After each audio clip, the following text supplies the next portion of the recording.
పోటీ అనుకున్న మనిషిని పంతం లేకుండా పక్కనే నిలబెట్టుకున్నారు.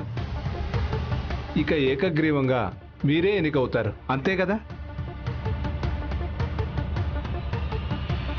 ఈ ప్రశ్న నన్ను అడగడం కాదు, నా భార్య ఈశ్వరిని అడిగితే కరెక్ట్గా సమాధానం చెప్తుంది.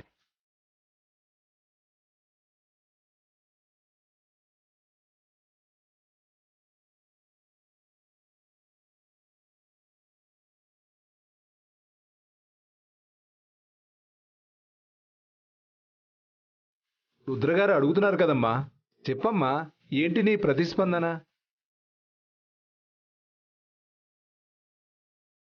ఏముందండి, భార్యాభర్తలన్నాక భర్త ఆలోచనల్ని, అభిప్రాయాల్ని గౌరవించడం భార్య బాధ్యత. భర్త నిర్ణయానికి కట్టుబడి ఉండడం భార్య కర్తవ్యం. అలాగే భార్య ఆలోచనల్ని, అభిప్రాయాల్ని కూడా భర్త గౌరవిస్తే అది అందరికీ ఆదర్శం. నేను నా భర్త అందరికీ ఆదర్శంగా నిలవాలని అనుకుంటున్నాము. దానికి నా సహకారం ఆయనకి ఎంత ఉంటుందో ఆయన తోడ్పాటు కూడా అంతే ఉంటుందని నేను ఆశిస్తున్నాను. చాలా గొప్పగా చెప్పావమ్మా. అయితే ఇక ఈ పోటీ నుండి నువ్వు తప్పుకున్నట్టేగా?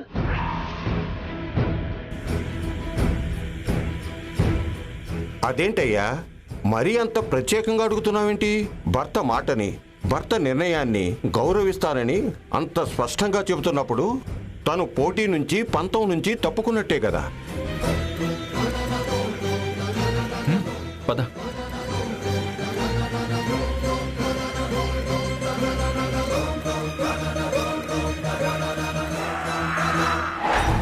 అదేంటండి, ఈశ్వరి ఏదో విధంగా మన కోసం నిలబడుతుంది అనుకుంటే తన భర్త వైపే నిలబడుతుంది అంటే మనం పెట్టుకున్న ఆశలన్నీ ఆవిరైపోవాల్సిందేనా? సరే, ఏం జరుగుతుందో చూద్దాం.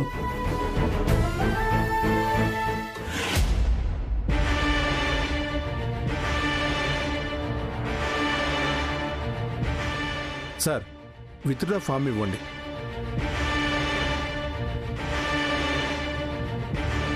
రుద్రగారు, మీకు ఎప్పుడూ తిరుగులేదు, ఇప్పుడు కూడా తిరుగులేదని ఇంకోసారి రుజువు అయింది.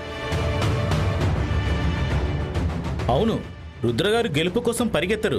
గెలిపే రుద్రగారి వెంట పరిగెత్తుతూ ఉంటుంది. హక్కును చేర్చుకొని ఆలింగనం చేసుకుంటుంది. భలే చెప్పారు రుద్రగారు. ఇప్పటి నుంచే జయ జయధ్వానాలు చెప్పాలని ఉంది.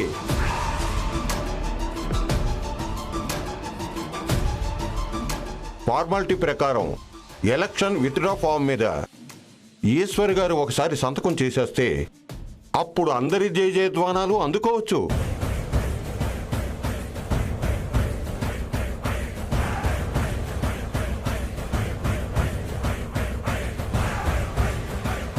ఇంకా ఏం ఆలోచిస్తున్నావు ఈశ్వరి?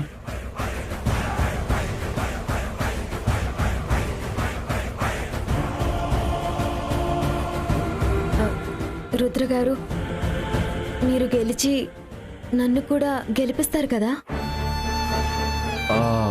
అంటే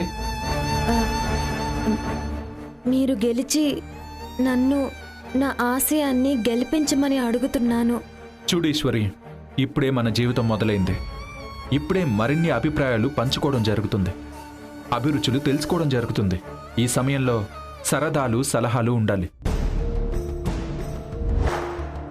అంతేగాని సమస్యలు పెంచే విషయాలు ఉండకూడదు.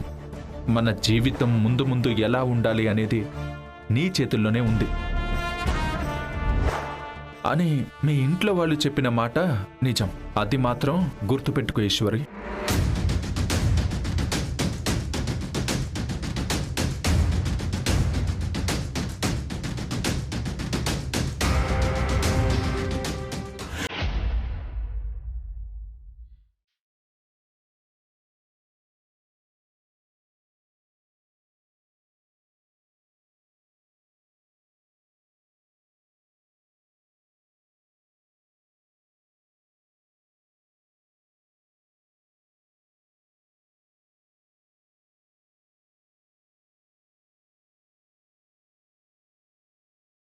ఈ పెద్దింటికి, పసిడి మేడకి వియ్యంకురాలైపోయిన కామాక్షి గారికి స్వాగతం, సుస్వాగతం.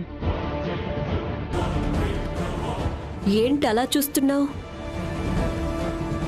ఒక అర్థం పర్థం లేని పెళ్లి చేసి ఆహా ఓహో అని మీలో మీరే పండుగ చేసుకుంటారా? అదేంటి రత్నంగి గారు అలా మాట్లాడుతున్నారు? మరి ఇంకెలా మాట్లాడమంటావు?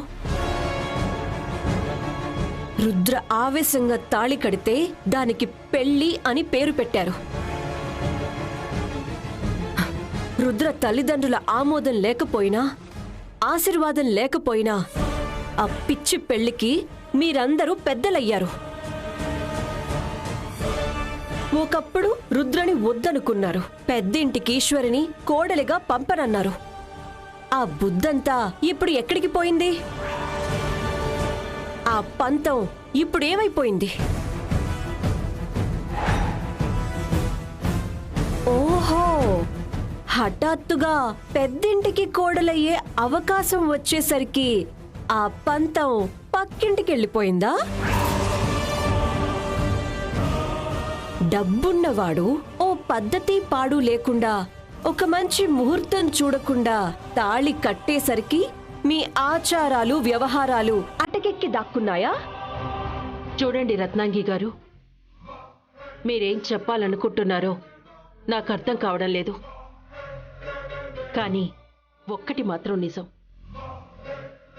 జరిగింది ఆ దేవుడి నిర్ణయంగా మేము పరిగణిస్తున్నాం. ఆయన అనుమతితోనే జరిగిందని ఈ పెళ్లిని మేం గౌరవిస్తున్నాం. ఆపు కామాక్షి.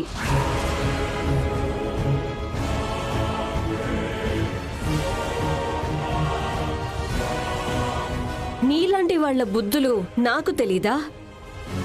డబ్బున్న వాళ్ళకి మనసుండదు, డబ్బున్న వాళ్ళకి పద్ధతులు తెలియవు అన్న మీ నోళ్లే ఈ రోజు డబ్బున్నవాడు వచ్చి మీ కూతురి మెడలో తాళి కట్టేసరికి మీ ఆలోచనలు, అభిప్రాయాలు మారిపోయాయి.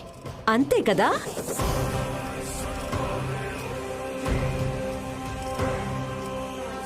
నువ్వు చెప్పింది నిజం రత్నాంగి. పద్ధతి, మంచి, మర్యాద ఇవన్నీ వాళ్ళ నోటి మాటల్లో ఉంటాయి, కానీ వాళ్ళు నడుచుకునే తీరులో ఉండవు. ఇంకా చెప్పాలి అంటే అవకాశవాదులు. ఆ అవకాశం దొరికితే ఎంత అధపాతాళానికైనా దిగజారుతారు, ఎంత అవమానాన్నైనా దిగమింగుతారు. ఏవండి,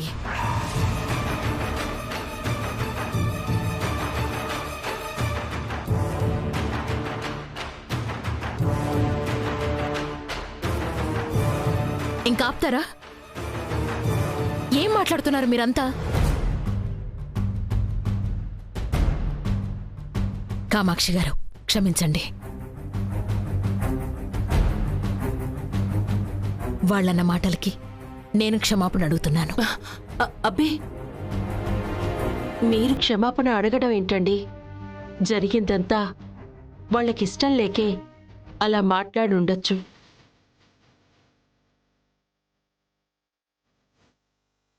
కానీ జరిగిన దాన్ని మార్చలేం. జరగబోయేదాని గురించి ఆలోచించడం తప్ప. మీరు చెప్పింది కూడా నిజమే కామాక్షి గారు. అయిపోయిన దాని గురించి ఎంత మాట్లాడుకున్నా ప్రయోజనం ఉండదు. రండి, కూర్చొని మాట్లాడుకుందాం. అయ్యో, పర్వాలేదండి.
సంతోషం వాళ్ళకి దక్కుతుందేమోనని నేను ఆశపడుతున్నాను.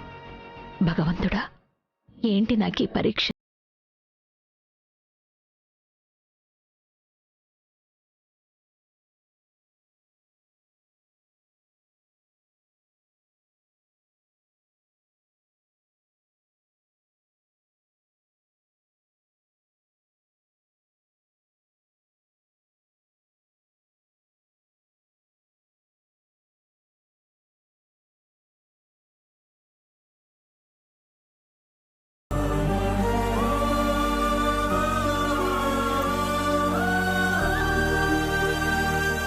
చాలా సంతోషం యశోద గారు.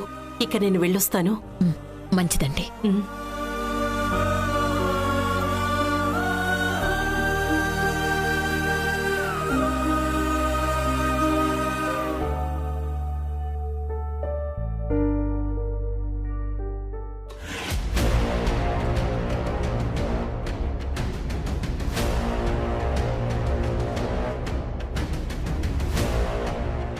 ఏంటి రత్నాంగి, వీళ్ళు కార్యం వరకు వెళ్ళిపోయారు.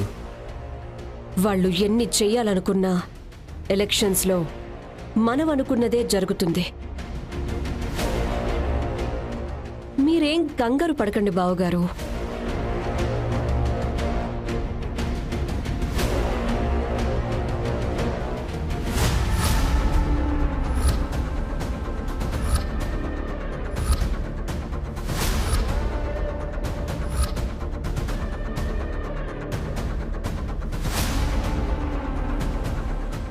ఈశ్వరి, ఇంకా నువ్వు దేని గురించి ఆలోచిస్తున్నావో, ఏ కారణం నిన్ను ఆపుతుందో నాకు అర్థం కావడం లేదు. అందరూ నీ నిర్ణయం కోసం, నీ సంతకం కోసం ఎదురు చూస్తున్నారు. సంతకం పెట్టి ఈశ్వరి. నేను సంతకం పెడతాను రుద్రగారు. భర్తగా నా ముందుండి నన్ను నడిపిస్తారని నమ్మకంతో సంతకం పెడతాను. నాకు, నా ఆశయానికి, నన్ను నమ్ముకున్న వాళ్ళకి తగిన న్యాయం చేస్తారనే భరోసాతో నేనిక్కడ సంతకం చేస్తాను.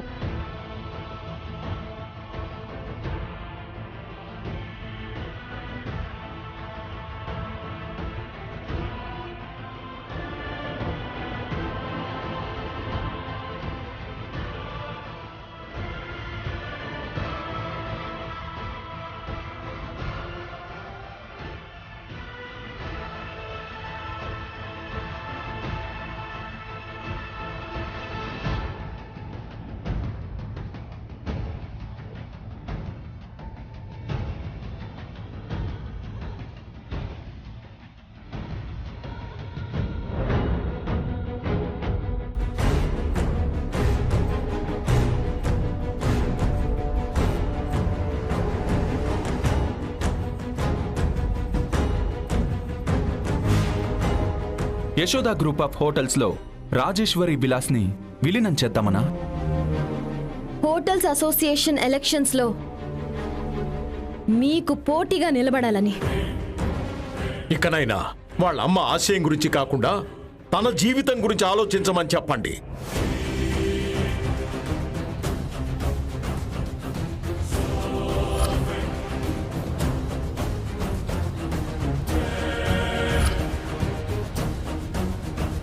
పరిస్థితి ఇప్పుడు మాకు వ్యతిరేకంగా మారుతుందని మేము అసలు ఊహించలేదమ్మా. ఇక నిర్ణయం మీది.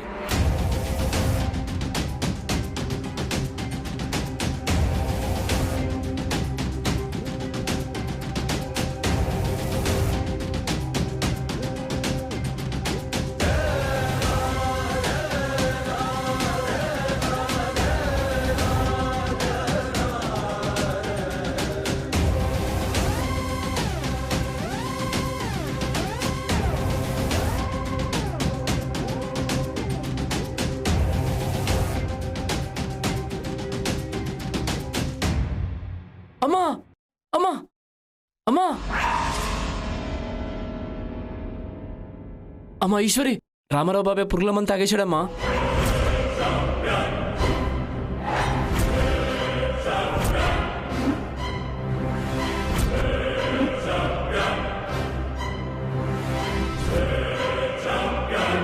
ఏంటి, పురుగుల మందు చంపేశారా? అవునమ్మా, చావు బతుకుల మధ్య గిలగిల కొట్టుకుంటున్నాడు.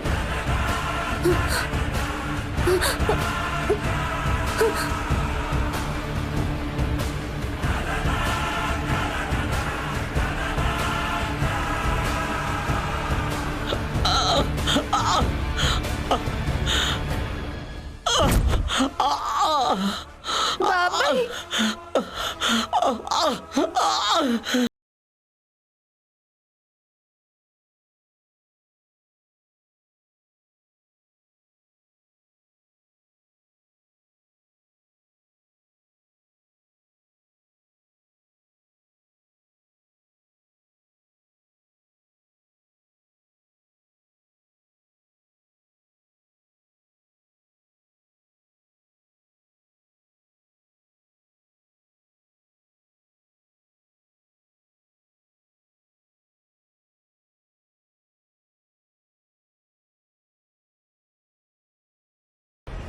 బాబాయ్ బాబాయ్ ఏం చేసుకున్నారు బాబాయ్? ఎందుకు ఇంత పని చేశారు? ఏం చేయమంటావు అమ్మా? పెద్ద హోటల్ స్థానికి నా హోటల్ మూతపడింది, నా కుటుంబం రోడ్డున పడింది. మా తరపు నిలబడ్డావని, మా ఆశలు నెరవేరుతాయని ఆశపడ్డాం. కానీ మా ఆశలన్నీ అడియాసలైపోయాయి అమ్మా, అడియాసలైపోయాయమ్మా. ఇక నేను బ్రతుకుండి ఏ ప్రయోజనం అమ్మా? తప్పు చేశారు బాబాయ్. మీ చావు సమస్యలకి పరిష్కారం కాదు. ఎవరైనా అంబులెన్స్ కి ఫోన్ చేశారా? చేసామమ్మా, వస్తూ ఉంటుంది. వద్దమ్మా, వద్దు, వద్దమ్మా, నన్ను బ్రతికించద్దు. లేదు బాబాయ్, మీరు బతకాలి. అది నేను చూసుకుంటాను, మీతోనే ఉంటాను. మన ఆశలు అవసరాలన్నీ నేను నెరవేరుస్తాను బాబాయ్, నన్ను నమ్మండి.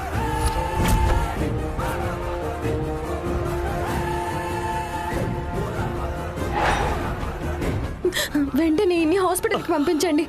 అంబులెన్స్ వచ్చే వరకు వెయిట్ చేస్తే ప్రాణాలకే ప్రమాదం. తీసుకెళ్ళండి. లేపండి, లేపండి, లేపండి, పట్టండి అయ్యా, పట్టండి.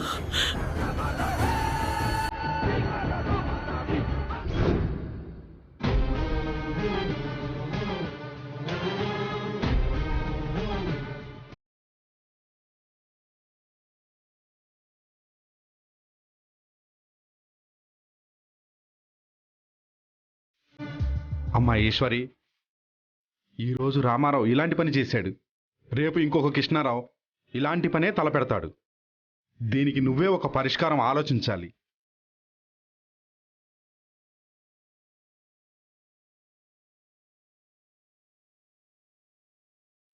ఎవరు గెలిచినా ఈ సమస్య పరిష్కారం అవుతుంది. అందుకే నా భర్త గెలుపుకి నేను అడ్డుగా రాకూడదు అనుకున్నాను. ఆయనతోనే మన సమస్యల్ని పరిష్కరించాలి అనుకున్నాను. ఈలోపు రామారావు బాబాయ్ ఇలా చేశారు.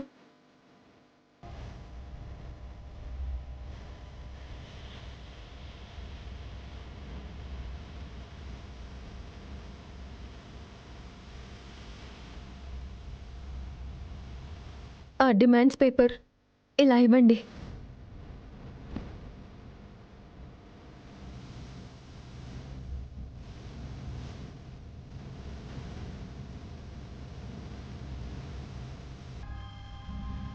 రుద్ర గారు, చిన్న హోటల్స్ యజమానులకు కొన్ని డిమాండ్స్ ఇందులో ఉన్నాయి. ఇవన్నీ మీరు ఓకే చేసి సంతకం పెడితే వాళ్ళు కూడా సంతోషపడతారు.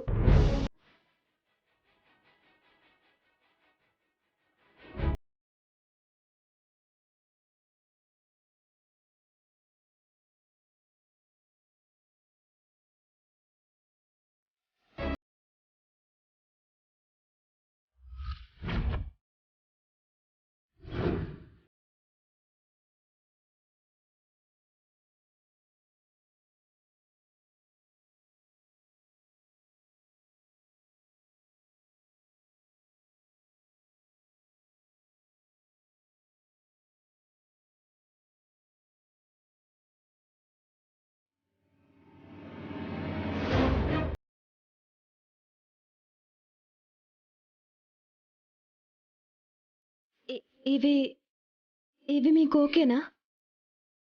ఎలా ఓకే అవుతాయమ్మా? ఇలాంటి గొంతమ్మ కోరికలు కోరితే ఎవరు మాత్రం తీర్చగలరు?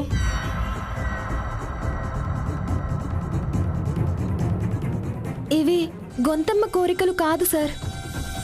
సాటి వ్యాపారస్తుల్ని గౌరవించడానికి కావాల్సిన నియమాలు, సాటి వ్యాపారస్తులు కూడా ఎదగడానికి కావలసిన నిబంధనలు.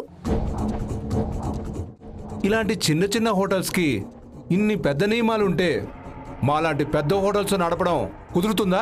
ఎందుకు కుదరదు సార్? ఏంటి ఈశ్వరి, ఏంటి డిమాండ్స్? 500 మీటర్స్ వరకు మరొక హోటల్ ఉండకూడదా? ఒక హోటల్ ఉన్న గల్లీలో మరొక హోటల్ పబ్లిసిటీ కోసం పోస్టర్స్ అంటించకూడదా? What is this nonsense? ఇవి ఎప్పటికీ జరిగేవి కావు.